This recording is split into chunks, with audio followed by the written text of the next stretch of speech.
Dead by Daylight has one fatal flaw above all others that's ruining it from the inside out: the community. All of us DBD players have experienced the toxicity that this community has to offer at some point in our lives. From entitled survivor mains in endgame chat to toxic tunneling killers, there are many things that the players do to create an extremely hostile environment, especially on Twitter. But there are plenty of other games that have toxic communities, and they're doing just fine.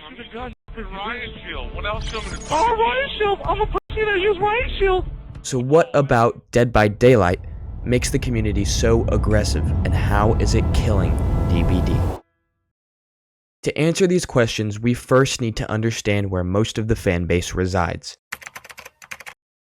There are certainly many places where you can find DBD fans. For example, TikTok has quite a large population of DBD players. Anyone can share their funny clips or gameplay tutorials and stand a pretty good chance of blowing up. But TikTok isn't known for its toxic environment. You can find many useful TikToks that are beneficial for the viewers. I'm not just referring to the DBD community, but most of TikTok in general. This goes for almost every other social media platform, except one. Which platform comes to mind when you think of toxicity and aggression? That's exactly right, Twitter, or X. It is notorious for this kind of behavior, and unfortunately, it seems most of the DBD community calls Twitter their home. Not a good environment for a happy community, right? Well, don't worry, it gets worse. Now that we have established where the community spends their time, why has simply using Twitter led to so much hostility? It's not just the nature of Twitter that's to blame, but also the nature of the game itself. To help me illustrate my point, I want to quote George Washington. Political parties may now and then answer popular ends. They are likely in the course of time and things to become potent engines, by which cunning, ambitious, and unprincipled men will be enabled to subvert the power of the people and to usurp for themselves and to usurp? Is it usurp? Hold on. Usurp. Okay. And to usurp for themselves the reins of government, destroying afterwards the very engines which have lifted them to unjust dominion. Washington is warning against splitting the US into two parties, which is exactly what happened. This is what I'm referring to when I say that the nature of DBD encourages separation and aggression. In the game, there are two different, air quotes, parties, survivor and killer. A lot of people play one side more than the other, making their opinions of the game one-sided and biased. This is fine. It's okay to have and express opinions. The problem is the way that the other, air quotes, party reacts or responds to the opinion. Let me show you some examples. I'm just going to use this tweet here as an example. I'm not going to bother reading it out. That's not the point. You can pause the video now and read it. The point is, a person simply sharing their opinions. This is the kind of hate that they get.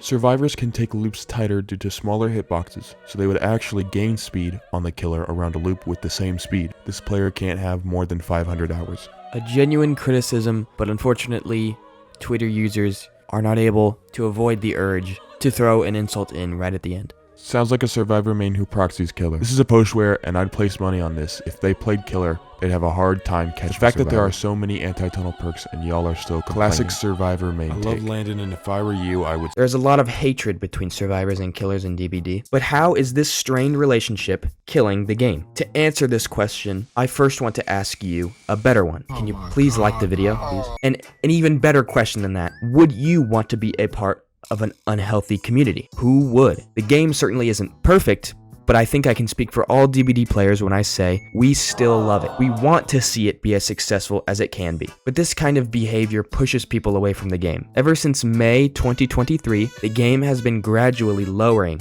in player count. There have been a few spikes, but no consistent increase for a very long time. It seems there is not much desire for people to try DBD, and if they do, they don't stay. My theory is that the community is pushing these people away by being toxic in-game and on Twitter. Even recently, you can see the dip in players. Over 10,000 people stopped playing in the last 2 months. Not only is there a gradual decline, but the decline has been getting more extreme recently, even with the new Alien chapter. It's very unfortunate. And listen, I don't want to end the video on a bad note, so let's answer one more question. What are some things we can do to fix this problem? Well, something they already have planned is the new anti-camping update. This will help counter the notoriously toxic strategy of face camping, especially with Bubba. This is only a band-aid on a bullet hole though, because there will always be an endgame chat that toxic killers or entitled survivors can use to unleash their wrath. I think eliminating endgame chat would be unnecessary and a bit hasty. However, I think there should be an option to mute endgame chat in the settings. This would help people who just want to play the game and have fun avoid toxicity. Once again, most of the aggression resides on Twitter, so even though that solution may help, it won't solve the problem. I think there should be more encouragement for survivor mains to play killer and killer mains to play survivor. We already have blood point bonuses, but having something else to encourage players would open their minds. They would be much less hostile when they hear the opinion of someone they don't agree with, because they will understand where that person is coming from. Some of the most deranged takes I've ever heard come from people who almost always play survivor or people who almost always play killer. People who play a lot of both usually have the most sane and helpful opinions, in my experience. It's okay to have a preference. If you like playing killer more than survivor, do it. But when someone expresses their opinions online, take a deep breath and try to understand where they're coming from. Start a conversation, not a yelling match. If you guys have any thoughts or possible solutions of your own, let me know in the comments. Hopefully we can turn this bad situation around, but we have to do it together.